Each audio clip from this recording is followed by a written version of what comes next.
Bem-vindo ao Timorcast, o podcast do Diligente. Dili recebe esta semana reuniões da comunidade dos países da língua portuguesa, num momento em que Timor-Leste assume a presidência da CPLP e destaca a cooperação cultural como uma das suas prioridades. Entre os participantes está Alberto Santos, secretário de Estado da Cultura de Portugal, que participa nos debates sobre patrimônio, indústrias culturais e o papel da cultura na ligação entre os países lusófonos. Esta visita coincide também com as celebrações do Dia Mundial da Língua Portuguesa, assinalado a 5 de maio, e que continuam ao longo desta semana, reforçando a língua como espaço do encontro e de afirmação cultural. É sobre esta ligação entre cultura, língua e cooperação que hoje conversamos com Alberto Santos. Muito obrigada por ter aceitado o nosso convite, senhor. Eu é que agradeço o vosso convite e agradeço esta iniciativa do Diligente, gente de Dili Diligente, dos jovens que levaram por diante este projeto, porque é muito importante que a língua portuguesa chegue à rua, chegue ao espaço digital, através das iniciativas, obviamente, do Estado, mas também da iniciativa da juventude. Só quando a juventude se apropriar efetivamente da nossa língua comum, da língua portuguesa, é que ela vai ser mais forte também aqui em Timor, e por isso parabéns. Obrigada, Nós. E antes de avançar para outras questões, é curiosidade minha. Esta visita foi pela primeira vez que está a realizar esta visita em Timor?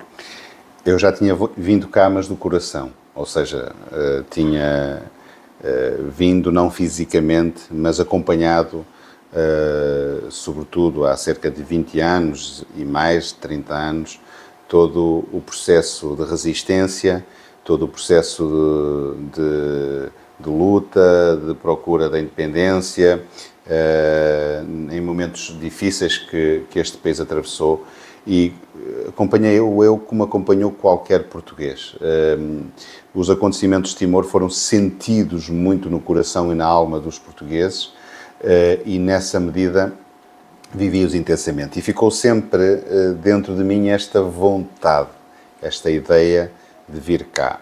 E eu tive esta oportunidade agora, no âmbito desta reunião intergovernamental da cultura, no âmbito da CPLP, e foi, de facto, um momento extraordinário, porque tive essa oportunidade de conhecer o país, de conhecer as pessoas e de conhecer a realidade e de visitar alguns lugares que são muito impactantes para quem viveu esses tempos e quem assistiu de longe, nomeadamente o Museu da Resistência, que é um grande memorial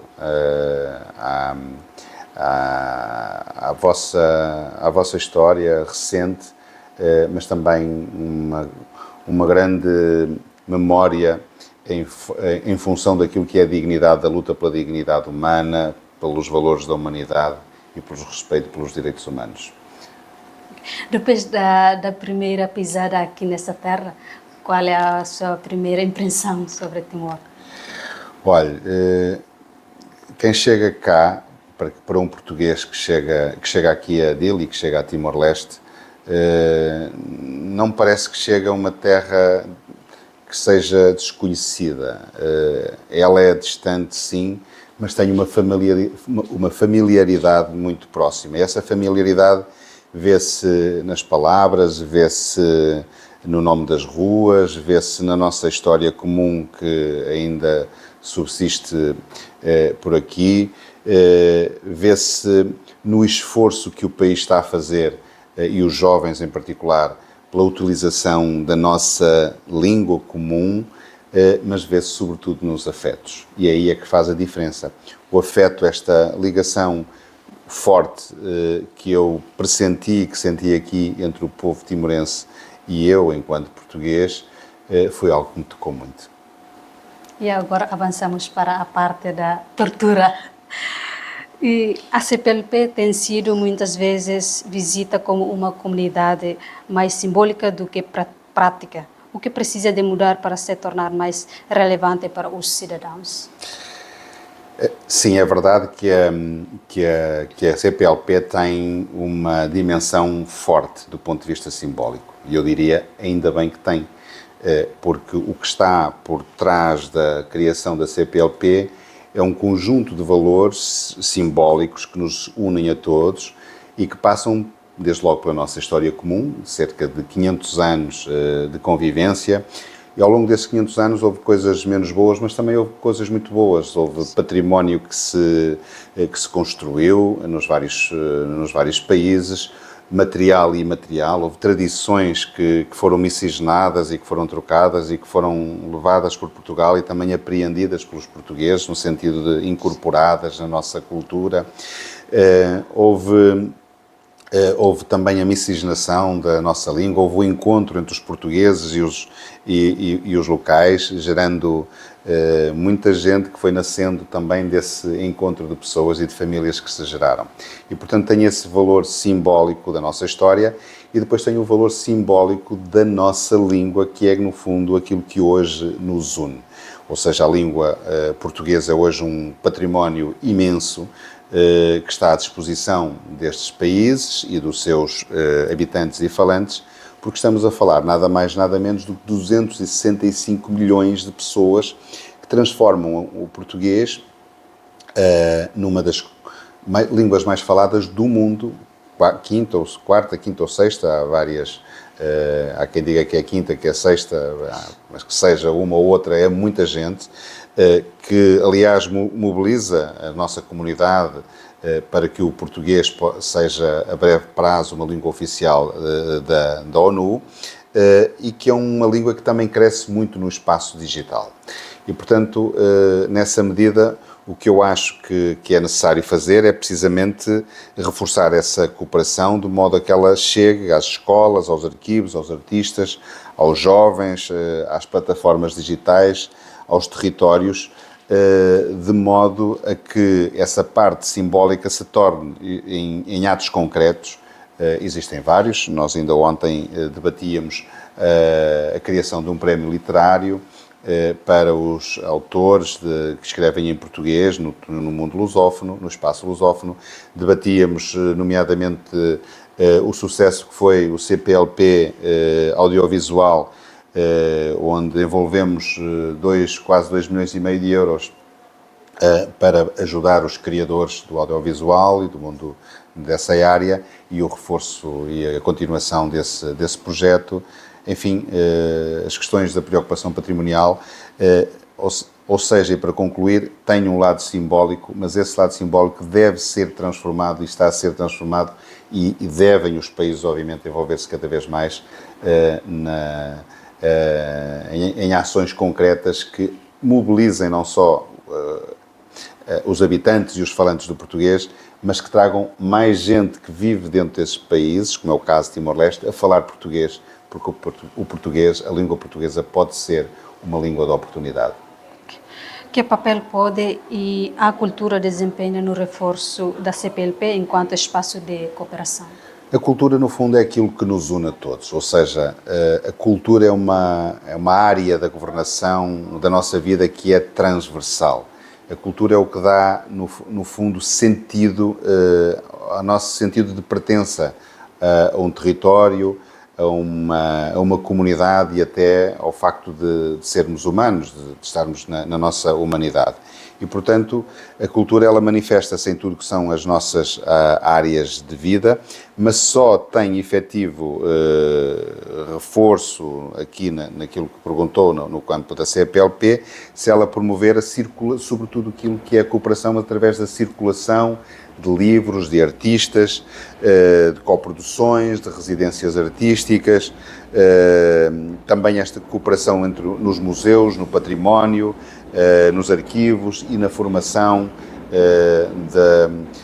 dos nossos artistas, dos nossos residentes e, portanto, é nesta área que, efetivamente, a cultura pode ter um papel importante, a par das outras áreas de governação aqui na CPLP. Considera que existe uma falha estrutural na circulação de conteúdos culturais dentro do espaço lusófono?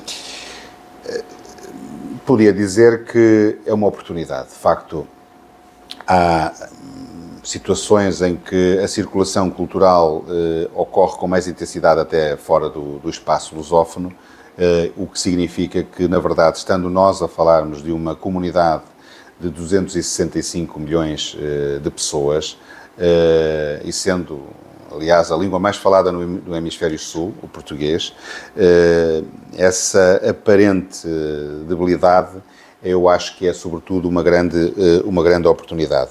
E, portanto, é preciso que os filmes, que as peças, as exposições, a nossa música encontrem maior fluidez de circulação no espaço lusófono, porque isso dá uma vantagem maior aos nossos criadores e aos nossos artistas, sim. Ok. Como é que se pode incentivar a produção cultural local em português em vez de apenas importar conteúdos? Aqui a questão passa talvez muito por apoiar a criação jovem, a criação artística, fazer coproduções entre os vários países, criar oficinas, dar formações em várias áreas, nomeadamente no audiovisual, nos conteúdos digitais e, principalmente, apoiar o intercâmbio de criadores. E, portanto, eu entendo que o português só vai conseguir ganhar futuro se for, efetivamente, uma língua também de criação cultural. E quanto mais nós apoiarmos a criação das várias áreas da cultura, sei lá, das artes performativas, do cinema, do audiovisual, teatro, das várias artes, em português, mais força vamos dar precisamente àquilo aquilo que chama a produção local em português, porque nós não estamos a falar de levar conteúdos de um país, neste caso de Portugal ou do Brasil ou de outro, estamos a falar de conteúdos da nossa língua, conteúdos em português que podem tanto ser produzidos no Brasil, como em Timor, como em Moçambique ou em São Tomé e Príncipe. Mas, no caso, em Timor, por exemplo, em Timor-Leste, os jovens consomem conteúdos, sobretudo, em inglês ou indonésio. A língua portuguesa está a perder esta disputa cultural? É assim, eu acho que não. Ou seja, em primeiro lugar, não estamos aqui uma guerra entre línguas. Não é isso que está em causa. O que está em causa é uma oportunidade. Ou seja, nós temos consciência que quando este país jovem ainda ganhou a sua independência, se falava muito pouco português aqui em Timor. E, portanto, isto é um processo geracional. Não é um processo... O português não vai cair do céu. E todas as pessoas, de repente, como caísse maná, ficavam todas conscientes e a falar português. O português deve ser, quando for visto pelos jovens como uma efetiva oportunidade de poderem ter uma grande circulação, de terem acesso ao emprego, de terem acesso ao elevador social, com o conhecimento e o domínio da língua portuguesa, porque ela é a língua oficial aqui em Timor e é a língua também administrativa, usada na vossa administração pública, na administração pública de Timor. Quanto maior consciência tiverem disso, vão perceber que o domínio da língua portuguesa deve e pode funcionar como um elevador social, como a possibilidade de terem melhor vida, com empregos com melhor rendimento, quer por via da administração pública, quer por via também das empresas que, ao longo do tempo, com certeza que se vão instalar cá e vão precisar de gente que tenha o domínio da língua oficial de Timor, quer a oportunidade de cooperarem, de poderem ir trabalhar para outros países, como Portugal, Brasil, Angola, etc. E, portanto, essa é uma grande oportunidade que o jovem timorense tem. E, nessa medida, eu acho que essa questão que falou, da guerra entre as várias línguas, nós devemos, sendo ela uma vossa língua oficial, uma língua oficial de Timor, deve haver esse investimento na formação dos jovens, de modo a que eles percebam o que ganham em dominar uma língua europeia, uma língua de matriz mundial, uma língua que não se compara ao indonésio, porque o indonésio só se fala na Indonésia e não se fala em mais, julgo eu, em mais parte nenhuma do mundo, e portanto não consegue chegar à África, não consegue chegar à Europa, não consegue chegar à América, e o português sim consegue chegar a todo lado. E hoje falou da criação dos conteúdos em português. Então, qual o papel podem ter os criadores de conteúdos na afirmação da língua portuguesa? O papel dos criadores de conteúdos em português. Em primeiro lugar, devemos olhar para os criadores de conteúdos pelo lado positivo, ou seja, não são a periferia da cultura. Nós não podemos olhar, sobretudo para os criadores de conteúdos digitais, porque eles chegam mais próximos dos jovens e, sobretudo, falando em português, podem levar a língua, familiarizar melhor a língua com as novas gerações. Temos de olhar para eles não como uma periferia da cultura, mas sim como uns agentes culturais de primeira linha, porque vão estar na ligação mais direta e efetiva com a juventude. E, portanto, na minha maneira de ver, os criadores de conteúdos digitais são grandes agentes, importantíssimos agentes para a divulgação da cultura, mas também para a divulgação da língua, porque é a língua que permite o acesso depois ao resto, à cultura, aos empregos, ao mundo criativo, ao mundo digital e ao mundo da administração, etc. E o que é mais, que projetos concretos gostaria de ver implementados aqui nos próximos anos? No espaço da CPLP, Aqui no em Timor, olha, desde logo circulação.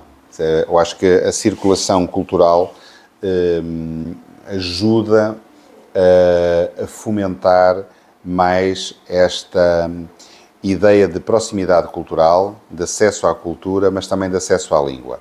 Ainda hoje tive uma reunião com um português que está aqui há alguns anos e que tem aqui um projeto que vocês todos devem conhecer, que organiza um festival de música aqui. E deu-me nota que numa das primeiras edições, julgo que na primeira, esteve cá um grupo, que é um grupo de Santo Tomé e Príncipe, mas que é muito radicado em Portugal, com um sucesso mundial muito relevante, que são os Calema, e que a partir do momento em que os Calemas chegaram cá e vieram cá, foram grandes instrumentos da divulgação não só da música, da sua música, da música produzida em português, mas sobretudo do próprio português, porque eles cantam em português, e que isso gerou até uma iniciativa, uma energia dos jovens a querer cantar também as músicas e a querer saber como cantavam e a procurar as suas letras.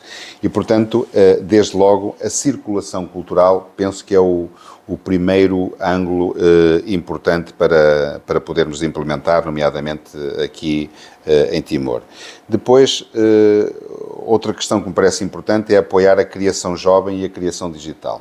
Porque, como eu disse, é nas novas gerações em que esta batalha pode ser vencida. Quanto mais cedo começarmos a trazer para as novas gerações, para os jovens, a ideia de que falar português é algo que está na moda, que é bom falarmos português, que falar português entre uns e outros é até uma forma de nos treinarmos a melhorar a nossa forma de comunicar, sem qualquer vergonha, sem qualquer problema, mesmo errando, porque é errando que vamos aprendendo, e isso com certeza que pode ser uma das ajudas. E depois, para além da criação jovem, também da criação digital, como há pouco referi, porque hoje muitas coisas acontecem no mundo digital, e o mundo digital é importante estar próximo, porque toda a gente hoje está sempre conectada efetivamente com o mundo digital, com os telemóveis, com computadores, etc. E, finalmente, uma outra parte que eu considero também importante, que é a ligação entre a cultura e a educação. E aqui Portugal tem feito um esforço grande, como também é do vosso conhecimento, nomeadamente no apoio ao ensino do português, através da Escola Portuguesa de Dili, através das escolas CAF, com mobilização grande de professores de português e timorenses para elas, e que tem, no fundo, tido grande sucesso, pelo menos naquilo que nos foi transmitido, no ensino às novas gerações e ao entusiasmo para os novos falantes do português, porque serão eles que, se aprenderem e gostarem do português, tiverem essa paixão, essa coisa que hoje ouvia no Parlamento aqui de Timor, onde estiveram muitos jovens no Dia da Língua Portuguesa a mostrar os seus projetos e que falavam da língua com sentimento, do que era o sentimento de falar em português, porque gerava, de facto, para eles, naquilo que nos foi transmitido, um sentimento especial falar português. Se isso se transformar em algo de orgulho, em saberem falar, sem terem qualquer receio, e em poder comunicar uns com os outros nesta nossa língua comum, eu penso que será uma das formas também de podermos ter mais cultura, mais projetos, e, portanto, esta ligação entre a cultura e a educação, creio que é fundamental como projeto. Eu acho que mais uma questão, e vai ser a última questão. Se tivesse de responder à pergunta de Saramago, que marca queremos deixar, qual seria a sua resposta para a CPLP hoje? Olha, deixar a marca de que valeu a pena. Temos 30 anos de história comum, temos de olhar para esses 30 anos e fazermos esta análise crítica do que correu melhor, do que correu menos bem, do esforço, do envolvimento que cada país teve, e fazermos uma autocrítica e olharmos para os próximos 30 anos como uma oportunidade. Ou seja, se nós conseguirmos chegar aqui, estamos unidos, crescemos, incorporamos novos países, nomeadamente com a chegada até de Timor-Leste, chegamos aqui à Ásia, e o português está a crescer. Os estudos dizem claramente que os falantes em português vão crescer nos próximos anos e nas próximas décadas, e, portanto, nós todos temos que olhar para isto e fazermos tudo o que está ao nosso alcance para dizermos que valeu a pena, ou seja, que o legado do esforço que fizemos pela cooperação dentro dos países da CPLP valeu a pena, porque deixamos uma marca concreta no território. Valorizamos a língua portuguesa, pusemos mais gente a falar em português, mas pusemos mais gente a falar em português com maior qualidade de vida. Isso é que é o importante, é transformar o português como uma infraestrutura ao serviço das populações que vivem nos países que falam português, ou que mesmo vivendo lá fora sabem falar português e podem aproveitá-lo. Acho que ficamos assim a nossa conversa. Muito obrigada pela conversa. Obrigado. Em si que esteve desse lado, obrigada por acompanhar mais este episódio e até a próxima edição.